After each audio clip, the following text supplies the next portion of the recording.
दुनिया अजीबो-गरीब किस्म के लोगों से भरी पड़ी है। तस्वुर करें कि आप किसी बड़ी मुसीबत में गिरफ्तार हो गए हों और सामने मौत खड़ी हो, तो आप क्या करेंगे? जाहिर सी बात है कि आप अपने आप को उस मुसीबत से नजात दिलाने के लिए हाथ पैर मारेंगे, ना कि आराम से बैठकर तंबाकू खाएंगे।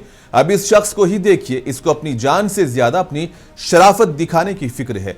यह नौजवान एक लोडिंग टेम्पो लेकर टंकारा से धुरोल हाईवे गुजरात जा रहा था और इसने आजी नदी की रेकिंग तोड़ दी जो पानी से भरी हुई थी और सीधा दरिया में ये जा गिरा। अब अगर आम आदमी होता तो वो किसी को मदद के लिए चीखता चिल्लाता, लेकिन ये भाई साहब पानी में इस तरह से खेल रहे हैं जैसे कि बचपन से फिश फार्मिंग की डिग्री हासिल की हो और फिर सीधा ऑटो की छत पर चढ़कर स्टाइलिश होकर अलकत मारी और मजे से बैठ गए। फिर तंबाकू और सुपारी निकाली और चबाने लगे। वीडियो देखने के बाद आपको लगेगा कि सुपारी खाने वाले को अपनी जान से ज्यादा अपनी शाही हैसियत खोने की फिक्र है और यमराज के साथ कुछ खास ताल्लुकात भी हैं।